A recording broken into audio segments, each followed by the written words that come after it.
Digital ಮೀಡಿಯಾದ ಎಲ್ಲ ಆತ್ಮೀಯ ಸೋದರಿಗೆ ನಮಸ್ಕಾರ. ಇವತ್ತು ತಮ್ಮ ಮಾಧ್ಯಮದ ಮುಖಾಂತರ ತಿಳಿಪಡಿಸುವ ವಿಷಯ ಏನಂದರೆ, ಇದೇ 27ನೇ ತಾರೀಕಿಗೆ ಕಲಬುರಗಿ ನಗರದ ಜಿಲ್ಲಾಧಿಕಾರಿಗಳ ಕಾರ್ಯಾಲಯದ ಮುಂದುಗಡೆ ತಳವಾರ ಸಮಾಜಕ್ಕೆ ಆಗುತ್ತಿರುವ ಅನ್ಯಾಯವನ್ನು ಖಂಡಿಸಿ ಬಹುದೊಡ್ಡ ಮಟ್ಟದ ಹೋರಾಟವನ್ನು ಈಗಾಗಲೇ ತಯಾರಿಯನ್ನು ನಡೀತಾ ಇದೆ. ಸುಮಾರು 2 ವರ್ಷಗಳಿಂದ ನಿರಂತರವಾಗಿ ತಳವಾರ ಸಮಾಜದವರಿಗೆ ಆಗ್ತಕ್ಕಂಥ ತೊಂದರೆಯನ್ನ ಖಂಡಿಸಿ ಪ್ರತಿಭಟನೆ, ಮೆರವಣಿಗೆಗಳು, ಹಲವಾರು ಧರಣಿ ಸತ್ಯಾಗ್ರಹಗಳು, ಪಾದಯಾತ್ರೆಗಳು, ಹೋರಾಟವನ್ನ ನಡೀತಾ ಬಂದಿದೆ. ಹಾಗಾಗಿ 27ನೇ ತಾರೀಕಿಗೆ ಇಲ್ಲಿವರೆಗೂ ಸಮರ್ಪಕವಾಗಿ ನ್ಯಾಯ ಸಿಕ್ಕಿಲ್ಲ ಅಂತೇಳಿ ಖಂಡಿಸಿ 27ನೇ ತಾರೀಕಿಗೆ ದೊಡ್ಡ ಮಟ್ಟದ ಹೋರಾಟ ಇದೆ. ಆ ಹೋರಾಟಕ್ಕೆ ನಮ್ಮೆಲ್ಲರ ಸಂಪೂರ್ಣ ಬೆಂಬಲವನ್ನ ವ್ಯಕ್ತಪಡಿಸ್ತಾ ಇದ್ದೇವೆ. ಅದರ ಜೊತೆಗೆ ತಳವಾರ ಸಮಾಜದ ಬಂಧುಗಳು ಅತಿ ಹೆಚ್ಚಿನ ಸಂಖ್ಯೆಯಲ್ಲಿ ಬರಬೇಕು. ಅದರ ಜೊತೆಗೆ ಕಲಬುರಗಿ ಜಿಲ್ಲೆಯಲ್ಲಿ ಇರ್ತಕ್ಕಂಥ ಪ್ರಗತಿಪರ ಹೋರಾಟಗಾರರು, ವಿವಿಧ ಸಮಾಜದ ಮುಖಂಡರು ಕೂಡ ಈ ತಳವಾರ ಸಮಾಜಕ್ಕೆ ಆಗುತ್ತಿರುವ ಅನ್ಯಾಯವನ್ನ ಸರಿಪಡಿಸುವ ಸಲುವಾಗಿ ನೈತಿಕವಾದ ಬೆಂಬಲವನ್ನು ವ್ಯಕ್ತಪಡಿಸುವುದರಿಂದ ಈ ಸಮಾಜದ ಪರವಾಗಿ ತಾವು ಕೂಡ ಧ್ವನಿ ಎತ್ತದಂಗೆ ಆಗ್ತದೆ. ಹಾಗಾಗಿ ವಿವಿಧ ಸಮಾಜದ ಮುಖಂಡರು ಕೂಡ ಈ ಹೋರಾಟದಲ್ಲಿ ಪಾಲ್ಗೊಳ್ಳಬೇಕು. ಈ ಹೋರಾಟವನ್ನು ಯಶಸ್ವಿಗೊಳಿಸಬೇಕು. ಸರ್ಕಾರ ಮತ್ತು ಜಿಲ್ಲಾ ಆಡಳಿತದ ಕಣ್ಣು ತೆರೆಸಬೇಕು ಅಂತೇಳಿ ನಾನು ಇವತ್ತು ಮನವಿಯನ್ನ ಮಾಡ್ಕೋತಾ ಇದ್ದೇನೆ. ವಿಶೇಷವಾಗಿ 2020ನೇ ಸಾಲಿನಲ್ಲಿ ಕೇಂದ್ರ ಸರ್ಕಾರ ಅಧಿಸೂಚನೆಯನ್ನು ಹೊರಡಿಸಿ ತಳವಾರನ್ನ ಎಸ್ಟಿಗೆ ಸೇರ್ಪಡೆ ಮಾಡಲಾಗಿದೆ. ಸೇರ್ಪಡೆ ಆದ ನಂತರ 2022ರಲ್ಲಿ ಅಧಿಕೃತವಾದಂಥ ನೋಟಿಫಿಕೇಶನ್ ಅನ್ನ ಬರ್ತದೆ. ಬಂದ ನಂತರ ಕರ್ನಾಟಕ ರಾಜ್ಯದಲ್ಲಿ ಲಕ್ಷಾಂತರ ಜನ ಯಾರು ಹಿಂದೂ ತಳವಾರತ್ತಿದಾರೋ, ಶಾಲಾ ದಾಖಲಾತಿಗಳು ಮತ್ತು ಅವರ ಮೂಲ ಹಿಡ್ಕೊಂಡು ಯಾರು ತಳವಾರ ಇದ್ದಾರೆ ಅವರು ಸರ್ಟಿಫಿಕೇಟ್ಗಳನ್ನು ತೆಗೆದುಕೊಂಡಿದ್ದಾರೆ. ಆದರೆ ದಿನಕ್ಕೆ ಸಮಸ್ಯೆಯನ್ನ ಕಲಬುರಗಿಯಲ್ಲೇ ಉದ್ಭವ ಆಗ್ತಾ ಇದೆ. ಕರ್ನಾಟಕ ರಾಜ್ಯದ 31 ಜಿಲ್ಲೆಗಳಲ್ಲಿ ಎಲ್ಲಿ ಸಮಸ್ಯೆ ಇಲ್ಲ, ಅತಿ ಹೆಚ್ಚು ಸಮಸ್ಯೆ ಆಗ್ತಾ ಇರೋದು ಕಲಬುರಗಿ ಮತ್ತು ಯಾದಗಿರಿಯಲ್ಲಿ. ಯಾಕೆ ಇಲ್ಲೇ ಸಮಸ್ಯೆ ಆಗ್ತಾ ಇದೆ? ಇದ್ರ ಹಿಂದೆ ಯಾರಿದ್ದಾರೆ? ಯಾಕೆ ತೊಂದರೆ ಮಾಡ್ತಾ ಇದ್ದಾರೆ? ಎಷ್ಟು ಸಾರಿ ಮನವಿ ಪತ್ರ ಕೊಡಬೇಕು? ಎಷ್ಟು ಸಾರಿ ಜಿಲ್ಲಾಧಿಕಾರಿಗಳನ್ನ, ತಹಶೀಲ್ದಾರರನ್ನ, ಸಂಬಂಧಪಟ್ಟ ಅಧಿಕಾರಿಗಳನ್ನ, ಸಂಬಂಧಪಟ್ಟ ಇಲಾಖೆದವರನ್ನ ಎಷ್ಟೊತ್ತು ಮನವಿಯನ್ನ ಮಾಡ್ಕೋಬೇಕು? ಪ್ರಜಾಪ್ರಭುತ್ವ ಇದೆಯಾ ಕಲಬುರಗಿಯಲ್ಲಿ ಅನ್ನುವ ಪ್ರಶ್ನೆಯನ್ನ ನಮ್ಮ ಇವತ್ತು ಕಾಡ್ತಾ ಇದೆ. ಇವತ್ತೊಂದು ಯೋಚನೆ ಮಾಡ್ತಕ್ಕಂಥದ್ದು, ನಾಳೆ 29 ಜೂನ್ ಬರ್ತಾ ಇದೆ. ಶಾಲೆಯ ಅಡ್ಮಿಷನ್ಗಳ ಪ್ರವೇಶವನ್ನ ಪಡ್ಕೋಬೇಕಾಗ್ತದೆ. ಆ ಮಕ್ಕಳ ಪರಿಸ್ಥಿತಿ ಏನಾಗ್ಬೇಕು ಅನ್ನೋದು ನೀವು ಯೋಚನೆಯನ್ನ ಮಾಡಬೇಕು. ಒಂದು ಜನಾಂಗದ, ಹಿಂದುಳಿದಂತ ಒಂದು ಜನಾಂಗದ ಜಾತಿಯ ಜೀವನದ ಜೊತೆಗೆ ಆಟ ಆಡ್ತಕ್ಕಂಥ ಕೆಲಸವನ್ನ ಈ ಜಿಲ್ಲೆಯ ಉಸ್ತುವಾರಿ ಸಚಿವರು ಹಾಗೂ ಜಿಲ್ಲಾ ಅಧಿಕಾರಿಗಳು ಇಬ್ರು ಸೇರ್ಕೊಂಡು ಮಾಡ್ತಾ ಇದ್ದಾರೆ ಅಂತೇಳಿ ನೇರವಾಗಿ ನಾನು ಹೇಳಿಕೆ ಬಯಸ್ತೇನೆ. ಯಾಕೆ ನಾವು ಜಿಲ್ಲಾ ಉಸ್ತುವಾರಿ ಸಚಿವರಾದಂಥ ಪ್ರಿಯಾಂಕಾ ಖರ್ಗೆ ಅವರನ್ನೇ ಅದನ್ನ ಅವ್ರನ್ನ ಮೇಲೆ ಯಾಕೆ ಹೇಳ್ತಾ ಇದ್ದೀವಿ, ಜಿಲ್ಲಾಧಿಕಾರಿಗಳ ಮೇಲೆ ಯಾಕೆ? ನಮಗೆ ಪ್ರಿಯಾಂಕಾ ಖರ್ಗೆ ಅವ್ರ ಬಗ್ಗೆ ದ್ವೇಷ ಇಲ್ಲ, ಹೊಟ್ಟೆ ಕಿಚ್ಚಿಲ್ಲ. ಅವರು ಬೆಳೆದಿದ್ದಾರೆ, ದೊಡ್ಡವರಿದ್ದಾರೆ. ನಾವೇನ್ ಕೇಳ್ತಾ ಇರೋದಂದ್ರೆ, ಕರ್ನಾಟಕ ರಾಜ್ಯದ ಎಲ್ಲಾ ಜಿಲ್ಲೆಗಳಲ್ಲಿ ST ಸರ್ಟಿಫಿಕೇಟ್ಗಳನ್ನ ಕೊಡ್ತಾರೆ ತಳವಾರರಿಗೆ. ಸಿಂಧುತ್ವ ಆಗ್ತವೆ, ಬಡ್ತಿ, ನೇಮಕಾತಿ ಎಲ್ಲದರಲ್ಲೂ ಅವಕಾಶವನ್ನ ಕೊಡ್ತಾರೆ. ಕಲಬುರಗಿ ಜಿಲ್ಲೆಯಲ್ಲಿ ಏನಾಗ್ತಾ ಇದೆ? ಬಿಜಾಪುರಕ್ಕೆ ಒಂದು ಕಾನೂನು, ಬೆಂಗಳೂರಿಗೆ ಒಂದು ಕಾನೂನು, ಮೈಸೂರಿಗೆ ಒಂದು ಕಾನೂನು, ಚಿತ್ರದುರ್ಗಕ್ಕೆ ಒಂದು ಕಾನೂನು, ಕಲಬುರಗಿ ಒಂದು ಕಾನೂನ. ಈ ಹೋರಾಟವನ್ನ ಹತ್ತಿಕ್ಕಲಿಕ್ಕೆ ಅವ್ರದೊಂದಿಷ್ಟು ಬೆಟಾಲಿಯನ್ ಅನ್ನ ಇಟ್ಕೊಂಡು ಪ್ರಿಯಾಂಕಾ ಖರ್ಗೆ ಸಾಹೇಬ್ರು ಈ ಹೋರಾಟಗಳನ್ನ ಹೆಂಗ್ ಹತ್ತಿಕ್ಬೇಕಂತೇಳಿ ಏನು ಪ್ರಯತ್ನವನ್ನ ಮಾಡ್ತೀರಿ? ಯಾಕೆ ಈ ಸಮಾಜಕ್ಕೆ ನ್ಯಾಯವನ್ನ ಕೊಡಿಸ್ಬೇಕು ಅಂತೇಳಿ ಪ್ರಯತ್ನವನ್ನ ಮಾಡ್ತಾ ಇಲ್ಲ ನೀವು ಪ್ರಜಾಪ್ರಭುತ್ವದಲ್ಲಿ ಒಂದು ಜವಾಬ್ದಾರಿಯುತವಾದಂತ ಸ್ಥಾನದಲ್ಲಿ ಕೂತ್ಕೊಂಡಿದ್ದೀರಿ. ಯೋಚನೆಯನ್ನ ಮಾಡಬೇಕು. ಯಾಕೆ ಈ ಸಮಾಜದ ಬಗ್ಗೆ ನಿಮ್ಗೆ ಇಷ್ಟು ದ್ವೇಷ? ಯಾಕೆ ಈ ಸಮಾಜವನ್ನ ಹತ್ತಿಕ್ಬೇಕಂತೇಳಿ ಯೋಚನೆಯನ್ನ ಮಾಡ್ತಾ ಇದ್ರಿ? ಏನ್ ತಪ್ಪು ಮಾಡಿದೆ ಈ ಸಮಾಜ?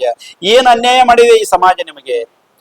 ಎಷ್ಟು ಸಾರಿ ಮನವಿ ಪತ್ರ ನಮ್ಮವ್ರ ಕಾಲ್ ಬಿದ್ದಿದಾಯ್ತು, ಮನವಿ ಪತ್ರ ಕೊಟ್ಟಿದಾಯ್ತು. ಸಾಹೇಬ್ರೆ ನೀವೇ ಇಂದ್ರ ಚಂದ್ರ ಎಲ್ಲ ಶೂರ ಧೀರು ಅಂತೇಳಿ ನಿಮ್ಗೆ ಹೊಗಳಿ ಏನೆಲ್ಲ ಪ್ರಯತ್ನ ಮಾಡಿ ಮನವಿ ಮಾಡ್ಕೊಂಡ್ರು ಕೂಡ ನೀವು ಸ್ಪಂದನೆಯನ್ನ ಮಾಡ್ತಾ ಇಲ್ಲ.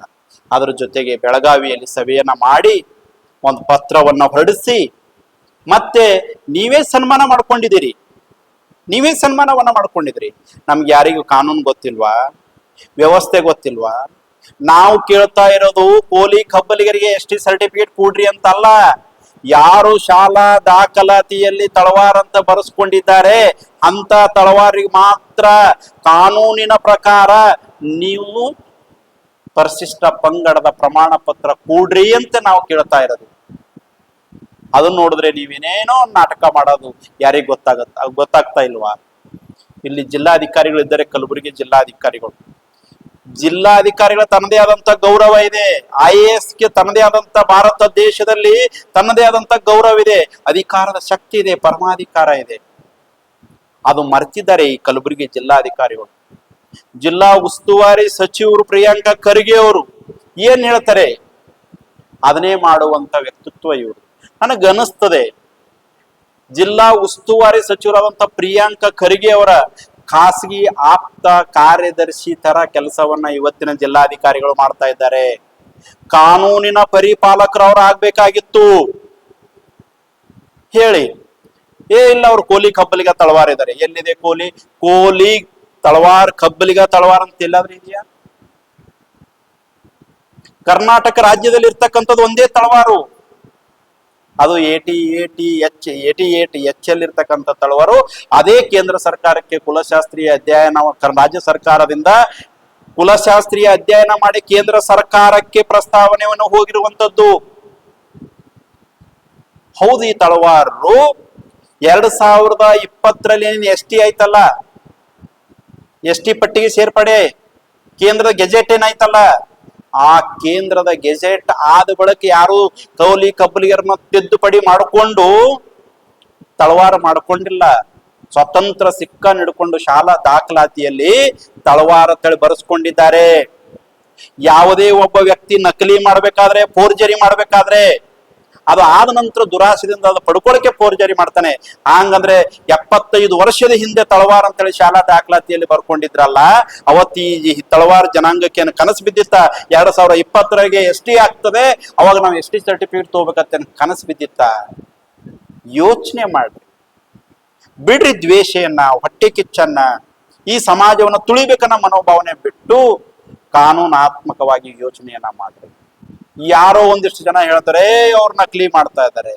ನಕಲಿ ಅಲ್ಲ ರೀ, ಶಾಲಾ ದಾಖಲಾತಿ ನಾವು ಅದನ್ನೇ ಹೇಳ್ತಾ ಇರೋದು. ದಾಖಲಾತಿಗಳನ್ನ ನೋಡಿ ಸರಿಯಾದ ನೋಡಿ. ಕುಲಶಾಸ್ತ್ರೀಯ ಅಧ್ಯಯನದಲ್ಲಿ ಪ್ರಮುಖ ಪಾಯಿಂಟಿಗೆ ಬರ್ತೀನಿ.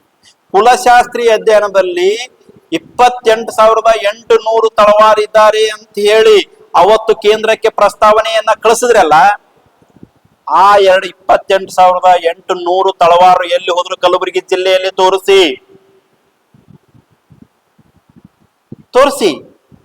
ಹಂಗಂದ್ರೆ ನೀವು ಅವತ್ತು ಕುಲಶಾಸ್ತ್ರೀಯ ಅಧ್ಯಯನದಲ್ಲಿ ಆ ಸಂಖ್ಯೆ ಕಳಿಸಿದ್ದು ಸುಳ್ಳನ?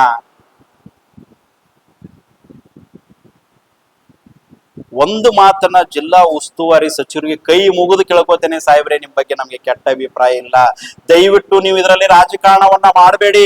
ಒಂದು ಸಮಾಜ, ತಳವಾರ ಸಮಾಜವನ್ನ ಕೊಲೆ ಮಾಡ್ತಕ್ಕಂತ ಕೆಲಸ ಆಗ್ತಾ ಇದೆ ನಿಮ್ಮಿಂದ. ಈ ಸಮಾಜದ ಶಾಪ ನಿಮ್ಗೆ ಒಂದಿನ ತಟ್ಟಬೇಕಾಗ್ತದೆ. ಈ ಹಿಂದುಳಿದಂತ ಸಮಾಜ, ಧ್ವನಿ ಇಲ್ಲದಂತ ಸಮಾಜ, ರಾಜಕೀಯ ಶಕ್ತಿ ಇಲ್ಲದಂತ, ಆರ್ಥಿಕ ಶಕ್ತಿ ಇಲ್ಲದಂತ ಸಮಾಜವನ್ನ ಕತ್ತು ಹಿಚ್ಚುಕುವಂತ ಕೆಲಸವನ್ನ ನೀವು ಜವಾಬ್ದಾರಿ ಸ್ಥಾನದಲ್ಲಿ ಕೂತ್ಕೊಂಡು, ನೀವು ನಿಮ್ ತಂದೆಯವರು ರಾಜಕೀಯವಾಗಿ ಬಹಳ ಶಕ್ತಿವಂತರಿದ್ದೀರಿ, ಯಾರಿಗೆ ಬೇಕಾದ್ರೂ ಕುತ್ತಿಗೆ ಹೊತ್ತು ಸಾಯಿಸಟ್ಟು ತಾಕತ್ತು ನಿಮ್ಗೆ ಬಂದ್ಬಿಟ್ಟಿದೆ. ಅದೇ ಕೆಲಸವನ್ನ ಈ ಜಾತಿಗಳ ಮೇಲೆ ಮಾಡ್ತಾ ಇದ್ದೀರಿ ಅನ್ನೋದನ್ನ ಬಹಳ ಎಚ್ಚರಿಕೆಯಿಂದ ಈ ಮಾತನ್ನ ನಾನು ಹೇಳಿಕೆ ಬಯಸ್ತೇನೆ. ಹಾಗಾಗಿ 27ನೇ ತಾರೀಕಿಗೆ ನಡೆಯುವಂತ ಈ ಹೋರಾಟಕ್ಕೆ ತಳವಾರ ಸಮಾಜದ ಎಲ್ಲ ಬಂಧುಗಳು ಅತಿ ಹೆಚ್ಚಿನ ಸಂಖ್ಯೆಯಲ್ಲಿ ಬರಬೇಕು. ಬೇರೆ ಸಮಾಜದವರು ಕೂಡ ಬೆಂಬಲ ಕೊಡಬೇಕು. ನಾವು ಕೂಡ ಬೆಂಬಲವನ್ನ ಕೊಡ್ತಾ ಇದ್ದೀವಿ.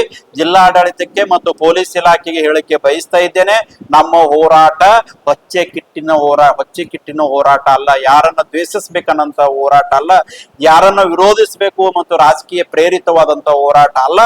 ಈ ಹೋರಾಟ ನೈಜವಾದ ಹೋರಾಟ. ಈ ಸಮಾಜದ ಪ್ರತಿಯೊಬ್ಬ ವ್ಯಕ್ತಿಗಳ ಬದುಕಿನ ಹೋರಾಟ ಇದೆ.